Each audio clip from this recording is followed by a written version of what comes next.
Muy buenas a todos, soy Oliver y hoy os traigo 30 pruebas de que la Tierra es plana.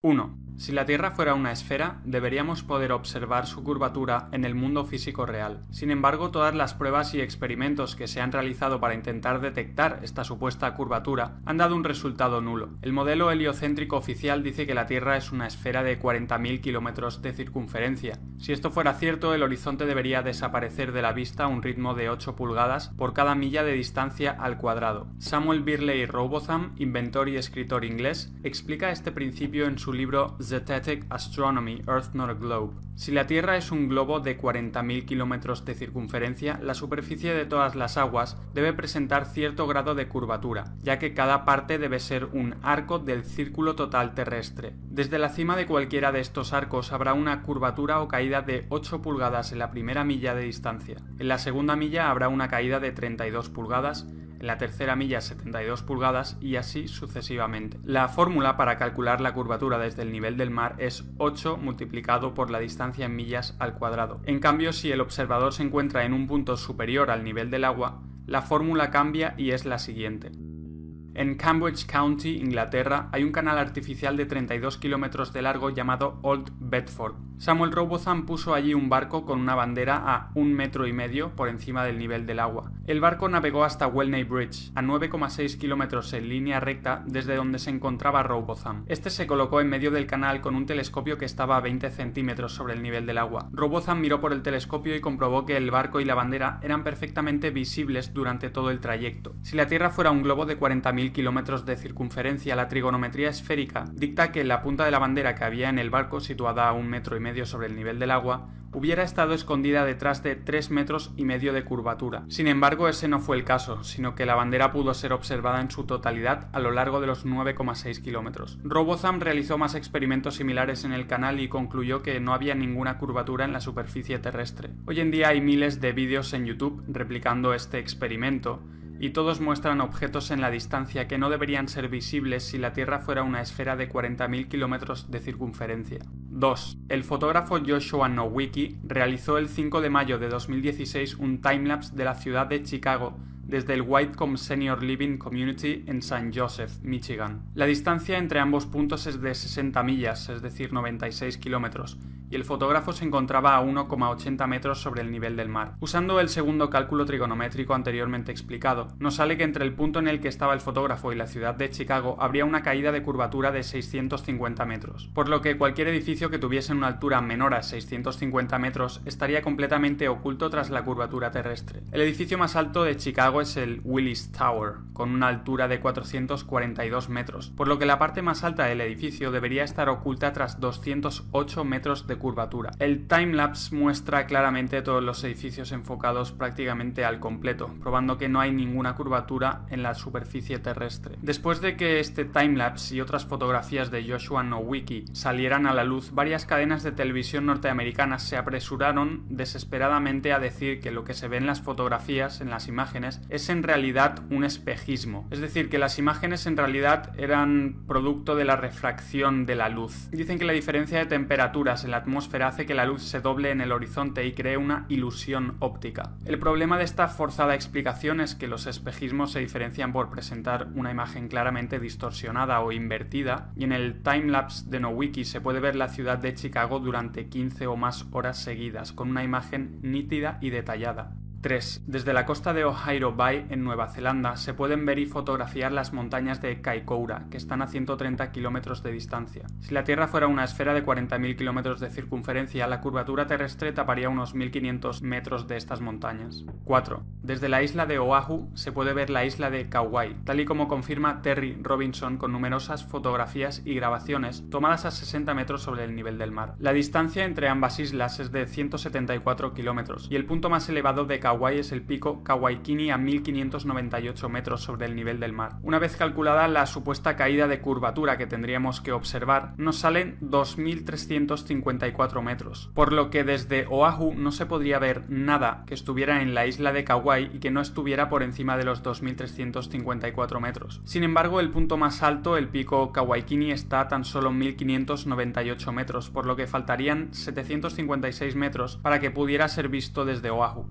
5. El Gran Canal de China tiene 1.776 kilómetros de longitud y según datos oficiales su punto más alto se encuentra en las montañas de Shandong, a 42 metros de altura. Si la Tierra fuera una esfera de 40.000 kilómetros de circunferencia, la trigonometría esférica dicta que el canal formaría un arco siguiendo la curvatura terrestre y su punto más alto estaría en el centro a una altura de 60.940 metros y no a tan solo 42 metros como sucede en la realidad. 6. Sean McCrary, instructor del sistema de misiles Sea Sparrow de la Marina de los Estados Unidos, ha confirmado en varias entrevistas públicas que el sistema de rastreo de estos misiles tiene una variabilidad en la línea de detección del objetivo de tan solo 2 grados. La distancia entre el lugar de lanzamiento del misil y el objetivo suele ser de unos 80 kilómetros, y el radar de detección se encuentra normalmente a 2,5 metros por encima del nivel del mar, ya que los objetivos de estos misiles suelen ser aeronaves que vuelan casi rozando el mar para no ser detectados. Según la trigonometría esférica, si la Tierra fuera un globo de 40.000 kilómetros de circunferencia, la aeronave a 80 kilómetros de distancia estaría a unos 500 metros escondida detrás de la curvatura terrestre, por lo que el misil, que solo puede variar 2 grados su línea de trayecto, no podría alcanzar el objetivo bajo ningún concepto. Sin embargo, siempre que se han llevado a cabo estas operaciones militares, el misil ha alcanzado su objetivo perfectamente, probando que la supuesta curvatura de la Tierra es totalmente inexistente.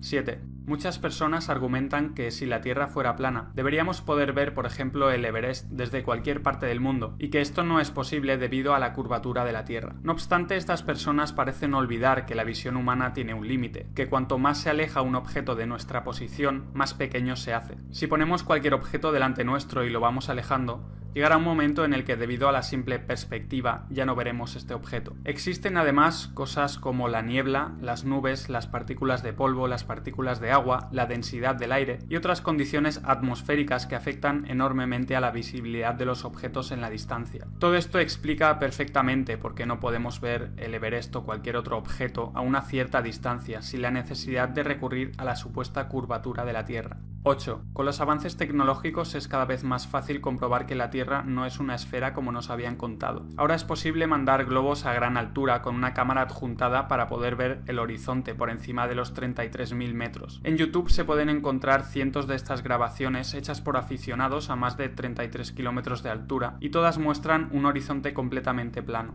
En un intento desesperado por mantener la teoría de la Tierra esférica con vida, los expertos modernos afirman que para apreciar la curvatura terrestre hay que ascender a más de 80 o más de 100 kilómetros de altura, aunque no aportan ni una sola prueba o cálculo matemático que respalde esta afirmación. No obstante, al hacer nosotros mismos los cálculos matemáticos, vemos que la curvatura sí debería ser claramente apreciable a esas alturas. 9. El horizonte siempre se encuentra al nivel de los ojos o del ojo de la cámara, sin importar a qué altura se encuentre el observador. Si la Tierra fuera una esfera sin importar su tamaño, al ascender en altura el observador tendría que mirar necesariamente hacia abajo cada vez más con tal de ver el horizonte. Sin embargo, en la realidad no importa cuánto ascendamos, que nunca tendremos que mirar hacia abajo para ver el horizonte, algo que solamente es posible en un plano. 10. Los reflejos del Sol y de la Luna sobre las aguas siempre aparecen como líneas rectas desde el horizonte hasta el observador, lo cual no es posible sobre una esfera, pero sí sobre un plano. 11. Nunca se ha tenido en cuenta la supuesta curvatura de la Tierra a la hora de construir canales o vías de ferrocarril. De ser así, los constructores tendrían que aplicar la fórmula trigonométrica de 8 multiplicado por la distancia en millas al cuadrado y usar el resultado para aplicar la curvatura adecuada a los materiales de construcción, algo ridículamente complicado de llevar a la práctica, especialmente cuando se construyeron las primeras vías de ferrocarril. La realidad es que las vías del tren se construyen y posicionan de manera totalmente horizontal y plana, y los canales, túneles y otras construcciones similares se construyen de la misma manera, sin tener en cuenta lo más mínimo la supuesta curvatura total de la Tierra, y teniendo únicamente en cuenta pequeños desniveles dentro de la planicie total. El 19 de febrero de 1892, la Oficina de Ingenieros del Manchester Ship Canal dijo: en las construcciones de vías ferroviarias y canales es la norma que el punto de referencia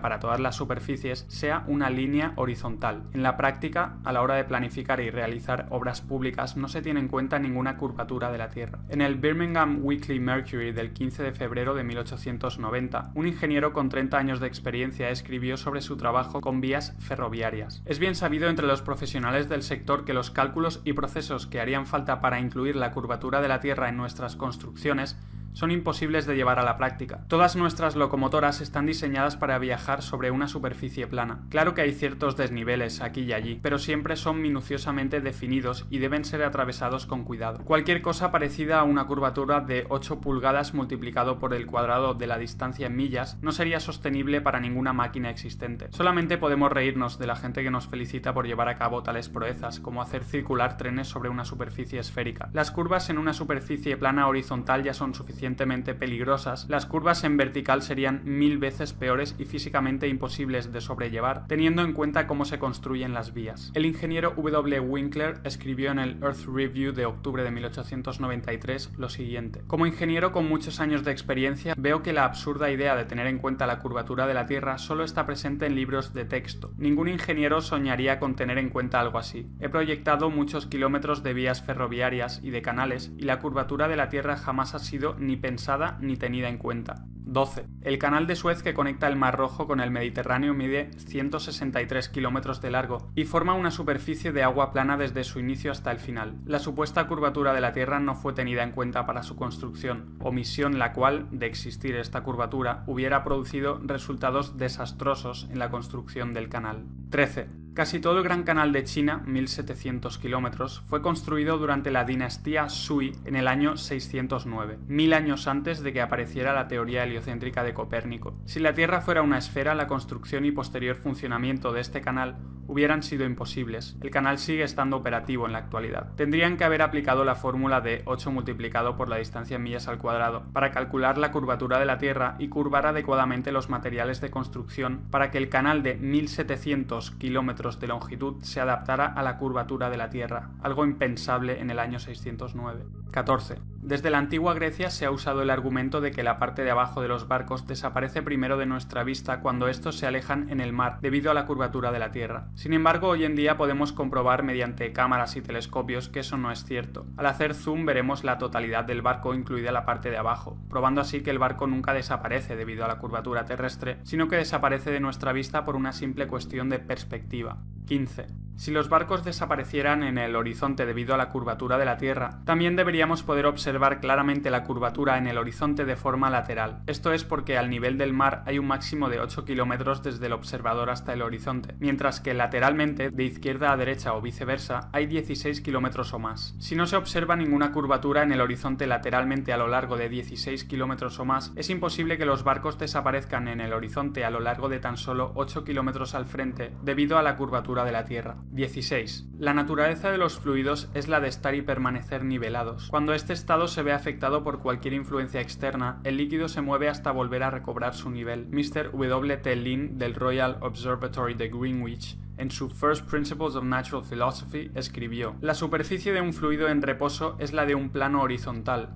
Si alguna parte de esa superficie fuera más alta que el resto, las partes del fluido que estuvieran por debajo ejercerían una presión más grande sobre las partes circundantes que la presión que reciben de ellas, por lo que habría un movimiento de las partículas hasta que ninguna estuviera más elevada que las demás, es decir, hasta que la superficie del fluido fuera un plano horizontal. Si la Tierra fuera una esfera, la superficie de las aguas debería presentar cierto grado de curvatura, pero lo que vemos en la realidad es que las aguas están totalmente niveladas, mares, ríos, lagos, etc. Una Tierra plana es congruente con la propiedad física del agua de buscar y mantener su nivel, pero una Tierra esférica no lo es. William Thomas Weisman en The Earth an Irregular Plane escribió: la superficie de todas las aguas está perfectamente nivelada, siempre y cuando no se vea agitada por causas naturales como vientos, mareas, terremotos, etc. Esto es evidente para cualquier persona razonable que sepa usar la vista. 17. El río Nilo tiene una longitud de 6.800 kilómetros. Si la Tierra fuera una esfera de 40.000 kilómetros de circunferencia, según la trigonometría esférica, la primera mitad de este río, 3.400 kilómetros, debería estar fluyendo hacia arriba por una cuesta de 800 kilómetros de altura. Sin ningún tipo de fuerza que la impulse, el agua nunca fluye hacia arriba. En este caso, el nacimiento del Nilo se encuentra en el río Cajera, a una altura de 2,7 kilómetros, por lo que es imposible que el río tenga la fuerza suficiente como para subir una cuesta de 800 kilómetros de altura. Algunas personas dicen que en realidad el Nilo no fluye hacia arriba, porque en el espacio no hay ni arriba ni abajo. Lo que parecen olvidar es que el río Nilo se encuentra dentro de la Tierra y no en el espacio espacio exterior. Algunos también dicen que la gravedad atrae al río Nilo hacia el centro de la Tierra y que por eso es capaz de fluir hacia arriba. Lamentablemente el comodín de la gravedad no funciona, ya que si la gravedad puede hacer que un río fluya hacia arriba por una cuesta de 800 kilómetros, debería poder hacer lo mismo con todas las demás aguas del mundo. Uno solo tiene que pensar si alguna vez ha visto el agua fluir hacia arriba sin alguna fuerza que la impulse. La respuesta evidentemente es no. Tal sinsentido va en contra de las leyes de la física y del sentido común. El Nilo fluye hacia abajo hasta desembocar en el mar como todos los demás ríos. Esto no es posible en una tierra esférica donde el Nilo debería fluir hacia arriba por una cuesta de 800 kilómetros, pero sí es lógico y posible en una tierra con la superficie plana, donde cualquier desnivel, en este caso el río Cajera a 2,7 kilómetros de altura, permitirá que el río fluya hacia abajo hasta desembocar en el mar.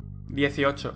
En el año 240 a.C., Eratóstenes calculó la circunferencia de la Tierra y supuestamente probó que era esférica usando dos palos situados a una distancia concreta, midiendo la diferencia de longitud de las sombras que proyectaban estos dos palos. Este experimento se basaba en que los rayos del Sol entraban a la Tierra en ángulos paralelos, como cabría esperar si el Sol estuviera a 150 millones de kilómetros de distancia. Sin embargo, esta supuesta prueba de la esfericidad de la Tierra contradice el hecho observable de que los rayos del Sol forman ángulos convergentes creando una pirámide a través de las nubes, lo que se llaman rayos crepusculares. La explicación oficial de los rayos crepusculares es que la atmósfera terrestre refracta la luz solar y por eso se crea la forma piramidal. Si este fuera el caso, la prueba de los dos palos de Eratóstenes no sería válida, ya que se basa precisamente en que la luz solar entra en ángulos paralelos. Esto nos lleva por tanto a dos posibilidades. 1. Que la atmósfera refracta la luz solar, pero Eratóstenes estaba equivocado sobre la esfericidad y el tamaño de la Tierra. O 2. Eratóstenes tenía razón, pero la atmósfera no refracta la luz solar y por lo tanto los rayos solares crepusculares prueban que el Sol está muy cerca. Cualquiera de las dos opciones presenta un grave problema para el modelo heliocéntrico.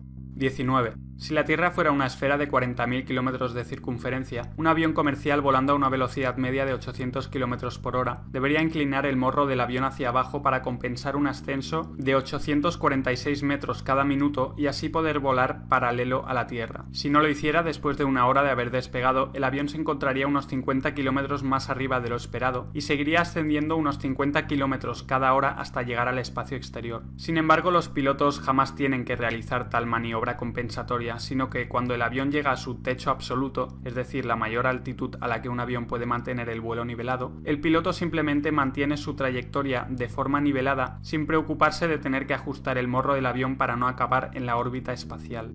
20. Muchos vuelos comerciales realizan rutas que no tienen ningún sentido en el modelo de la Tierra esférica, dando vueltas enormes y ridículas en vez de escoger el camino más corto en línea recta para ir de una ciudad a otra. Ejemplos de estos vuelos son los de Seattle-Dubái, Londres-Tokio, Moscú-Los Ángeles, Moscú-Nueva York, San Diego-Londres, San Francisco-Múnich, Tokio-Frankfurt o Toronto-El Cairo. Sin embargo, estas rutas ridículas e inexplicables en el modelo esférico tienen todo el sentido del mundo cuando son proyectadas sobre el mapa de la Tierra plana, donde vemos que en realidad son líneas rectas entre las ciudades mencionadas. 21. Un argumento común usado en contra de la teoría de la Tierra plana es el de decir que los vuelos en el sur no cuadrarían en el mapa plano. Por ejemplo, los vuelos de Santiago de Chile Auckland o Santiago de Chile Sydney, en vez de tardar 13 o 14 horas, tardarían el doble o el triple en el mapa de la Tierra plana, ya que en este mapa parece que las dos destinaciones estén muy separadas. Sin embargo, esta afirmación es completamente errónea, ya que el mapa de la Tierra plana, el mapa de Gleason o azimutal, es equidistante. Esto quiere decir que cada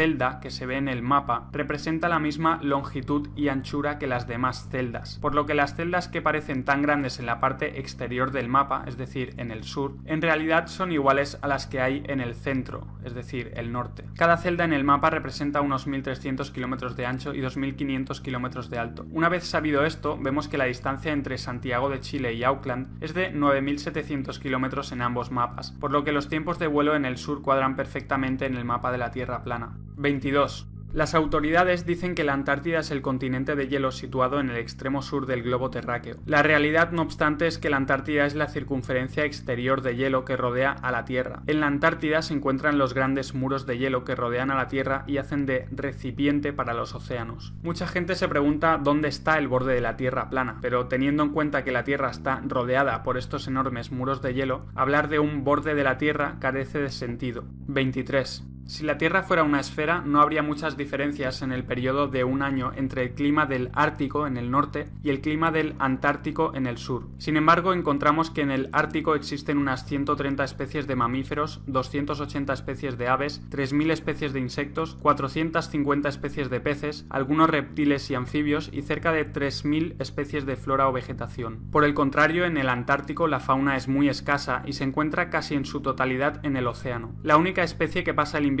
antártico sobre el hielo es el pingüino emperador. La flora es prácticamente inexistente y se reduce a algunos musgos, algas y líquenes. En Islandia, que se encuentra a 65 grados latitud norte, hay cientos de especies de aves y decenas de especies de mamíferos terrestres como zorros árticos, osos polares, renos, bisones, ratas y ratones, ovejas, pollos, reses, cabras, perros, ponis islandeses o conejos. En cambio, en las islas Georgias del Sur, a 54 grados latitud sur, no hay ninguna especie de mamífero terrestre y tan solo se pueden ver algunas focas en la zona. En adición, el Polo Norte es sustancialmente más caliente que el sur, con temperaturas medias en invierno de menos 34 grados centígrados y en verano de 0 grados, mientras en el sur la temperatura media en invierno es de menos 65 grados centígrados y en verano de menos 25 grados. El sol se comporta muy diferente entre sitios de la misma latitud dependiendo de si estamos en el norte o en el sur del Ecuador. Los días más largos de verano en el norte son mucho más largos que en el sur y los inviernos más cortos en el norte son mucho más cortos en el sur. Todas estas claras diferencias climáticas no tienen ninguna explicación satisfactoria en el modelo de la Tierra esférica, donde el sol alumbra lo mismo en el Ártico y el Antártico a lo largo del año, pero en cambio sí que pueden ser perfectamente explicadas en el modelo de la Tierra plana, donde el sol completa su círculo por encima de la Tierra cada 24 horas y cambia de trópico a trópico cada 6 meses. El sol viajará mucho más rápido por la gran circunferencia del sur para poder completar su vuelta en las mismas 24 horas que tarda en completarla en el pequeño círculo central del norte, y por tanto el sur recibirá mucha menos luz y calor solar que el norte a lo largo del año.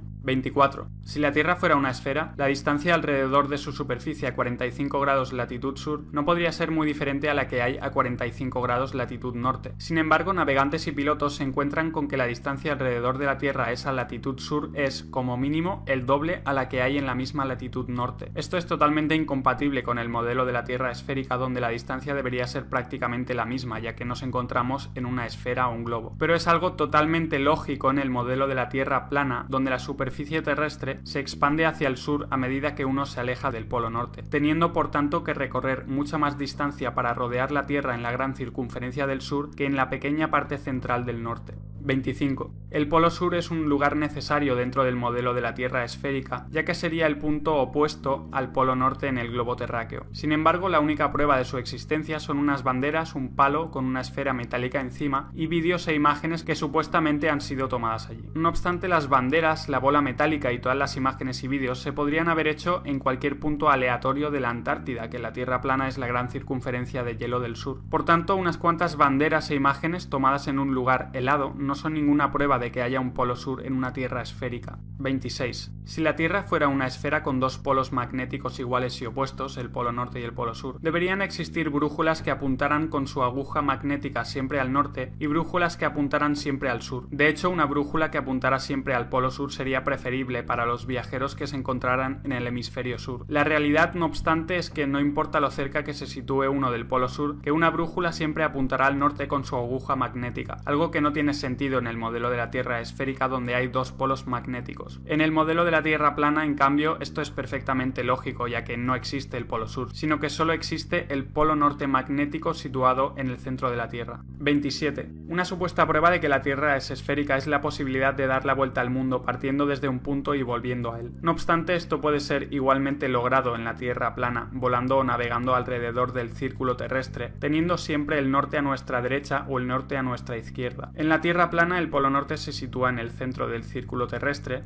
y el sur es toda dirección que emana de este centro. Si uno avanza en una dirección que no le acerca ni al norte ni al sur, entonces estará yendo hacia el oeste o hacia el este. Es decir, ir hacia el este o hacia el oeste es ir en un patrón circular con un mismo radio alrededor del polo norte magnético. Dar la vuelta al mundo es simplemente ir en una dirección con el norte siempre a la derecha o a la izquierda, dependiendo de si se hace una circunnavegación de este a oeste o de oeste a este. este. Por tanto, lo que se cree que es una vuelta al mundo sobre una esfera, en realidad es una vuelta circular alrededor de un plano. Nunca se ha hecho la vuelta al mundo yendo hacia el norte o hacia el sur, es decir, haciendo una circunnavegación pasando por los polos. Esto es porque la única vuelta al mundo que se puede hacer en una tierra plana es de este a oeste o de oeste a este. Evidentemente, las autoridades han tenido que mostrar supuestos casos de circunnavegaciones pasando por los polos con tal de mantener con vida su teoría de tierra esférica. La primera supuesta circunnavegación pasando por los polos la hizo Sir Ranulph Fiennes con la expedición Transglobe británica en 1982. Pero lejos de ser un explorador normal y corriente, resulta que Sir Ranulph Fiennes es noble, tercer barón de Canterbury y primo de la familia real británica. Fiennes ha salido en varias películas y series de televisión e incluso fue candidato a hacer de James Bond cuando Roger Moore interpretó finalmente ese papel. De hecho, hay un documental sobre esta supuesta circunnavegación por los polos con Fiennes de protagonista. El documental más bien parece una producción de Hollywood con cámaras que están siempre en el sitio adecuado para grabar las mejores escenas y escenas totalmente sobreactuadas y preparadas. Fiennes además participa casualmente en Norwood, una organización caritativa judía de las más antiguas de Gran Bretaña. Esta organización está patrocinada nada más y nada menos por la reina de Inglaterra y está financiada por Sir Evelyn Robert Adrian de Rothschild, de la infame familia elitista de los Rothschild. Viendo todo esto, no es extraño pues que la élite utilice a uno de los suyos, en este caso a Fiennes, como supuesta prueba de que es posible circunnavegar la Tierra esférica pasando por los polos. 28. Un estudio llevado a cabo por varios doctorados en geografía, Mark Fonstan, William Pugach y Brandon Bogg, demostró que la superficie del estado de Kansas en Estados Unidos es más plana que un pancake, es decir, una tortita. En una escala donde un resultado de 1 indicaría una planicie total, los geógrafos usaron un láser para determinar que una tortita tiene un nivel de planicie de 0,957. Usaron un modelo de elevación digital a escala 1/250.000 para reducir a escala la superficie del estado de Kansas y descubrieron que su nivel de planicie es de 0,9997, es decir, más plana que la tortita. En un estudio posterior realizado por el Dr. Dobson, presidente de la Sociedad Geográfica Americana y profesor de geografía en la Universidad de Kansas, y por Joshua Campbell, geógrafo y arquitecto en la Oficina Geográfica del Departamento de Estado de los Estados Unidos, no solo corroboraron que Kansas era plana, sino que además descubrieron que la totalidad de los Estados Unidos también lo era. El estudio mostró que Florida, Illinois, North Dakota, Luisiana, Minnesota y Delaware eran incluso más planos que Kansas. Estos resultados fueron publicados en el Geographical Review, una publicación especializada de la Sociedad Geográfica Americana, y son una prueba concluyente de que la Tierra no puede ser una esfera. 29.